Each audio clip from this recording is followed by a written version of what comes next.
사도행전 17장 22절에서 31절 말씀입니다. 바울이 아레오바고 가운데 서서 말하되 아덴 사람들아 너희를 보니 범사에 종교심이 많도다.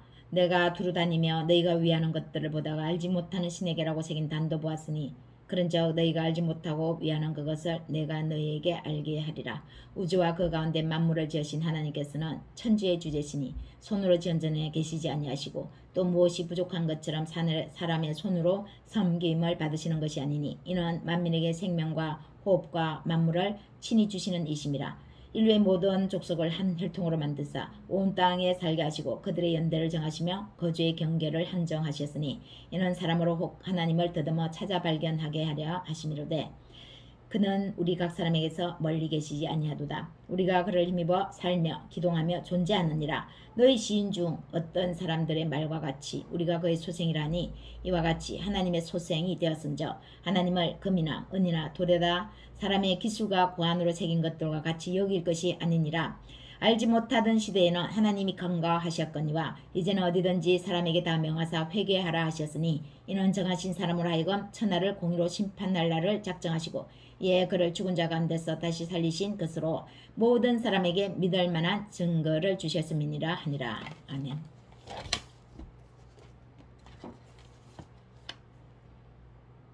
사람은 자신이 주체적으로 살아간다고 스스로 생각하겠지만 모든 인간은 스스로 사는 것이 아닙니다.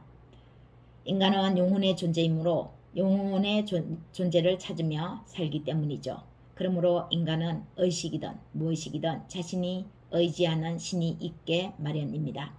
즉 신적인 존재인 영혼의 존재는 보이지 않는 그 무엇을 의지해야 불안, 초조를 없앤다고 위안하는 것이죠. 우리의 영혼은 보이는 것에 만족하지 못합니다. 보이지 않는 우리의 영혼은 보이지 않는 그 무엇이 있어야 불안을 잠재울 수 있는 겁니다. 그래서 우리의 육신에 보이는 눈은 만족이 없습니다. 진짜는 우리의 영혼에 원하는 것이 채워져야 하니까요. 신을 의지하는 인간의 장점이 한편으로는 엄청난 폐단에 빠질 위험이 높습니다. 인간의 이중성이죠. 나약함으로 의지하는 강점과 나약함으로 잘못된 신을 붙잡을 수 있는 그런 확률의 이중성입니다. 고대 그리스 아테네는 철학과 학문의 중심지였습니다. 그리스 신화는 고대 그리스 종교의 한 부분을 이룹니다. 에피쿠로스 철학, 고대 그리스의 철학자이자 에피쿠로스 학파의 창시자가 에피쿠로스죠. 이 학파가 추구하는 것은 평정, 평온한 삶입니다. 평화입니다. 자유, 무통입니다. 결국 신은 인간을 벌주거나 보상하지 않고 우주는 무한하고 영원하다는 것입니다. 인간이 고통을 겪는 것은 신이 주는 것이 아니라고 하는 것이죠. 에피쿠로스, 스토아 철학. 스토아 철학은 인생에서 통제할 수 있는 것은 오직 자기 자신뿐이라고도 말합니다. 반면 고난과 재난은 우리가 통제할 수 없다. 그렇다면 이미 일어난 불행에 집착하기보다 평정심을 이성이잖아요. 평정심을 이성을 실현하며 그저 지금 할 일을 해나가면 된다는 게 바로 스토아 철학의 핵심입니다. 즉 스토아 철학은 불행을 이기는 철학인 것입니다. 그리스 로마 철학의 한 학파이죠. 이 스토아 철학도. 결국은 이 철학들이 추구하는 것이 무엇입니까? 주체를 신은 했지만 결국은 인간 이성입니다. 인간 이성이 이 모든 것을 주체적으로 해나가는 것이죠. 아덴 사람들은 참 하나님에 대해서는 알지 못했습니다. 학문이 뛰어나다고 해서 하나님을 아는 지식에 이룰 수 있는 것은 아닙니다. 철학은 하나의 종교성이라 할 수 있습니다. 참 하나님을 알지 못하는 종교성은 그 종교성으로 신을 믿으려 함으로 늘 어디서나 논쟁하려 듭니다. 학문을 연구하는 것과 학문을 우리 삶의 믿음으로 받아들이는 것은 다른 부분이죠. 지식을 알고 그 지식을 활용하는 것에는 학문의 연구가 필요합니다. 그러나 그 학문의 지식을 내가 신으로 삼아서는 안 되는 것과 같습니다. 연구한 학문을 신으로 삼으면 그것은 인간이 그 학문에 의해 조종당하게 되는 것입니다. 지식의 우상, 지식이 우상이 되는 것입니다. 지식의 노예입니다. 지식의 종이 되는 것입니다. 사람을 이러한 지식의 정도에 평가당하게 만드는 사회성이 확립되게 하는 것입니다. 지식의 논리에 의해 평가되는 사회는, 국가는 결국 세상을 혼란에 빠뜨립니다. 참신이 아니라 향방 없이 행동하는 참사를 불러오는 것이죠. 인문학이 그렇습니다. 좋은 글이지만 해답이 되는 정확한 목표가 없습니다. 인간 이성을 추구하기 때문입니다. 신이 없는 것이죠. 바울은 오늘 진실로 참신이 누구인지에 대해서 말하고 있습니다. 바울도 엄청 논쟁하고 싶은 충동에 휩싸였을 것입니다. 조금 논쟁합니다. 바로 깨닫죠. 이 논쟁은 내가 이길 수 없구나. 끝이 없구나.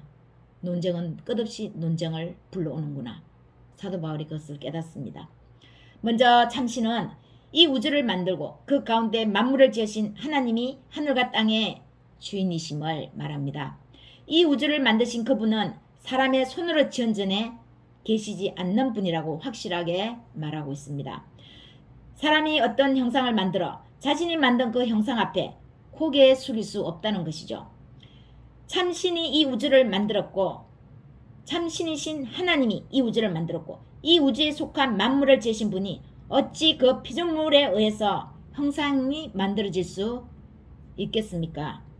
이러한 사람의 생각으로 만들어낸 형상 앞에 절하는 것은 모두 우상, 거짓신이라고 하고 있습니다.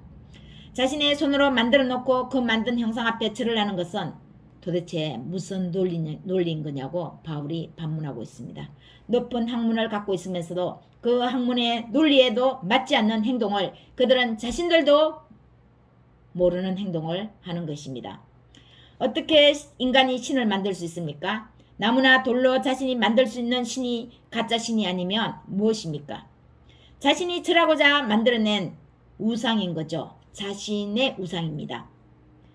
종교성은 바로 인간의 교만에서 비롯된 것입니다. 인간이 하나님 자리에 앉은 결과입니다. 두 번째는 참신은 무엇이 부족한 것이 전혀 없으시다는 것입니다. 사람의 손으로 무엇을 갖다 바쳐야 신이 움직인다고 한다면 그것은 영락없는 가짜신, 거짓입니다. 천박한 신, 수준 미달인 신은 결국 참신이 아닌 것이죠. 만민에게 생명을, 호흡을 주시는 분, 이분이 생명, 호흡을 지푸라기같이 달고 있는 만물인 우리가 어찌 이분에게 무엇을 드릴 수 있겠습니까? 호흡을 주장하시고 생명을 주장하시는 분인데요.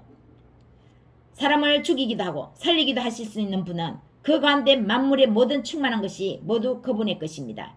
얼마 전 건물이 버스를 덮쳐서 많은 생명을 잃은 광주 사건 기억하시죠? 몇 초 사이에 버스는 진입해서 그 안에 있는 사람들이 생명을 잃었습니다.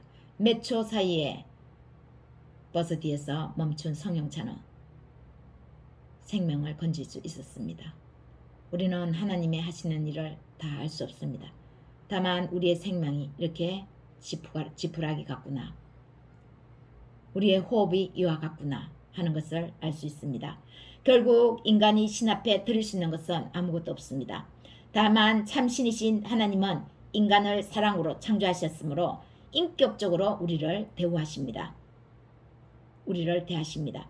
곧 사람에게 받으시는 것은 인간의 하나님에 대한 사랑하는 마음입니다. 더불어 하나님 앞에 나아가는 정성입니다. 하나님을 경외하는 경외심입니다. 우리가 무엇을 드린다면 이런 사랑하는 마음과 정성과 믿음과 경외심으로 하나님 앞에 나아가야 되는 것이죠. 세 번째, 이러한 참신은 멀리 계시는 것이 아니라 우리를 사랑하셔서 우리 곁에 오신 분 예수 그리스도라고 하고 있습니다. 우리와 하나님의 사이는 너무나 높아서 우리가 하나님께 가까이 다다를 수가 없었습니다. 우리와 하나님 사이에 죄가 가로막혀 있어 벽이 생겼죠. 그 벽을, 죄의 벽을 허무신 분이 바로 예수 그리스도이십니다. 우리 마음에, 우리 인간의 마음에 회개의 영으로 임하셔서 하나님 없이 지내온 것을 돌이키게 하신 분입니다. 한탄하게 하신 분입니다. 사람이 참 하나님을 알 수 있는 것은 오직 사람의 영혼에 잘못 인식된 것을 회개하도록 하는 것뿐입니다. 그것을 하실 수 있는 분이 바로 예수 그리스도 참 신이십니다. 사람들이 예수님을 모르던 때에는 그분을 몰랐다고 핑계할 수 있습니다. 막 살았고 막무가내 행동했다고 변명할 수 있습니다. 변명할 수 있었죠. 그리고 하나님도 역시 그런 우리를 간과하시고 모른 채 내버려 두셨습니다. 그리고 예수님 오시기 전에 우리의 모든 행동들은 다 모른 척 해주시는 것이죠. 그러나 이제는 핑계하지 못할 확실한 증거를 우리에게 주셨으므로 인간이라면 누구나 자신을 만든 신을 못 알아본다는 것은 있을 수 없다고 하는 것입니다. 세례 요한을 통해서도 하나님은 예수 그리스도가 마지막 때에 임하심을 만방에 선포하셨습니다. 세례 요한이 선포했죠. 나는 물로 세례를 베풀거니와 내 뒤에 오시는 그분은 성령으로 오시는 분인데 그분은 성령으로 너희에게 세례를 베푸실 것이다. 그러니 회개하라. 천국이 가까웠느니라고 선포했습니다. 예수님도 직접 이 땅에 임하시면서 회개하라. 천국이 가까웠느니라고 공적인 사역을 시작하셨습니다. 천하에 울렸습니다. 예수님은 심판주로서는 그 사명이 없으시지만 그분 자체가 이미 심판의 표시가 되신 분입니다. 나는 부활이요 생명이니 나를 믿는 자는 죽어도 살겠고 무려 살아서 나를 믿는 자는 영원히 살리라고 요한복음 11장에서 말씀하고 있습니다. 죽은 자가 살아서 부활한 이 확실한 증거보다 더 확실한 증거는 없습니다. 이러한 하나님이 우리 곁에 영원히 존재하시고 계시지만 우리가 더디게 발견하는 것은 그만큼 우리를 하나님은 아끼시기 때문입니다. 참신이신 하나님을 쉽게 찾을 수 없도록 하시는 것은 인간의 교만을 최대한 꺾으시고자 하는 하나님의 목적입니다. 각 나라의 언어를 다 통일되게 하지 않고 다 다르게 해서 쉽게 언어를 배울 수 없게 함으로 하나님을 쉽게 찾을 수 없도록 우리를 경계하시는 것이죠. 인간의 가장 큰 악인 교만은 인간의 가장 적대적인 최고의 우상입니다. 우리는 아무도 우리 스스로의 교만한 행태를 발견하지 못합니다. 그러므로 우리 자신이 교만하다는 것을 절대적으로 알 수 없다는 것입니다. 이 절대적인 단어를 우리가 우리의 인간의 용어에서 쓸 수 없지만 인간이 교만한 부분에 있어서는 절대적인 이 용어가 반드시 필요합니다. 절대적인 것을 무너뜨리시는 분은 예수 그리스도입니다. 이분이 우리 영혼을 흔들어 깨울 때 우리는 이 교만이 깨지는 것입니다. 우리가 이분에 의해 살고 존재한다는 것을 느끼는 순간 그 순간 이 절대적 교만은 무너집니다. 이 우상이 그동안 우리 영혼을 꽉 쥐고 있었다는 것을 발견합니다. 내 영혼에, 내 안에, 내 마음에 이 교만이 꽉 차 있어서 내가 밝은 빛을 보지 못했구나, 발견하지 못했구나, 예수님을 내 마음에 영접하지 못했구나, 그제서야 느끼는 것이죠. 이 교만이 깨지지 않는 이상은 절대 발견할 수가 없습니다. 이것이 교만이었다는 것을 알게 되는 거죠. 이 교만이 큰 죄악 덩어리였다는 것을 그제서야 알고 한탄합니다. 죄의 확실함을 알고 죄에 대한 구분을 바르게 정의하게 됩니다. 죄의 성능을 정확하게 아는 것이죠. 그동안에 저지른 죄들은 죄도 아니었다는 것을 알게 됩니다. 이 교만의 죄를 발견하는 순간 우리가 숨쉬며 했던 모든 것들이 죄가 아닌 것이 없었구나를 깨닫게 됩니다.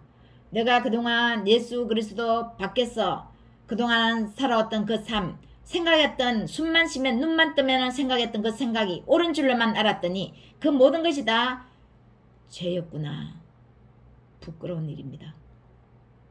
어찌 회개가 안 일어날 수가 있겠습니까? 어찌 참신이신 예수님께로 돌아와서 우리의 창조주이시며 우리의 주권자를 믿지 않을 수 있겠습니까?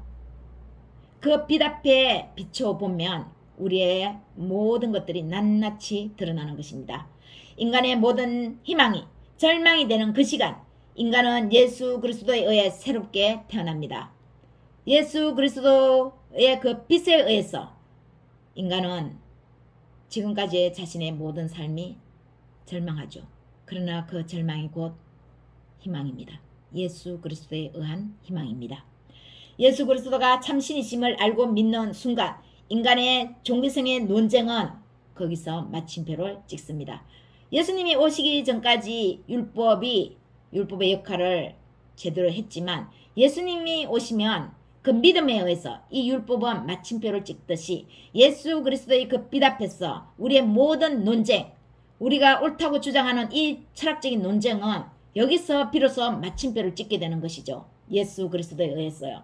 아직도 자기 자신 스스로 논쟁하고 싶은 마음 있습니까? 그 안에 교만이 숨어 있는 것입니다. 인간의 교만은 무수한 거짓신을 만들어냅니다. 그것이 종교성입니다. 그것이 철학적 학문을 들여다대는 것입니다. 학문은 학문에 적용하고 삶에 필요한 것을 끌어다 쓰지만 신의 자리에는 올려놓아서는 안 되는 것입니다. 사랑하는 여러분, 이 세상의 참신은 오직 예수 그리스도 한 분입니다. 그분이 우주를 만드셨습니다. 그 가운데 만물을 지으셨기 때문입니다. 만약 아직도 내 스스로 만든, 우리 스스로 만든, 인간이 스스로 만든 그 형상 앞에서 그것이 신이라고 믿는 분이 계시다면 자기 자신을 속이는 가짜 신 앞에 절하고 있는 것입니다. 우상입니다. 자신이 속는 것입니다. 자신이 만든 그 형상 앞에 자신이 절하는 것이죠. 참신이신 예수님은 돌에다 사람의 기술과 고안으로 새겨질 수 없습니다. 그분은 인간의 마음판에 새겨지는 분입니다. 우리의 영혼에 새겨지는 분입니다. 그분 안에서는 논쟁이 더 이상 필요치 않습니다. 그분의 말씀으로 예 아니요 단 두 가지로 대답하기만 하면 되는 겁니다. 하나님 안에서면 무엇이든 할 수 있는 것은 예가 되지만 우리의 믿음이 거기에 못 미치면 아직은 그 믿음이 못 미치는 것을 불쌍히 여겨달라고 하면 되는 것입니다. 여러분, 철학은 서투하 철학, 불안은 체념하는 것이다. 인간 이성으로 그것을 체념한다고 하고 있죠. 그런데 불안은 체념하는 것이 아닙니다. 불안은 사악한 죄입니다. 사악한 악마입니다. 이 불안은 우리의 가장 큰 적입니다. 우리의 가장 높은 적은 참신이신 예수님이 대신 짊어지셨습니다. 그래서 우리가 그리스도 앞에 서면 그리스도의 자유가 우리를 덮어버립니다. 그리스도의 보혈이 우리를 따뜻하게 어루만져 줍니다. 그리스도의 자유만이 우리를 영원히 숨쉬게 하는 영원한 삶으로 인도합니다. 여러분, 이 자유를 누려서 하나님의 영광이 우리 모두의 삶에 넘치시기를 예수님의 이름으로 축원합니다.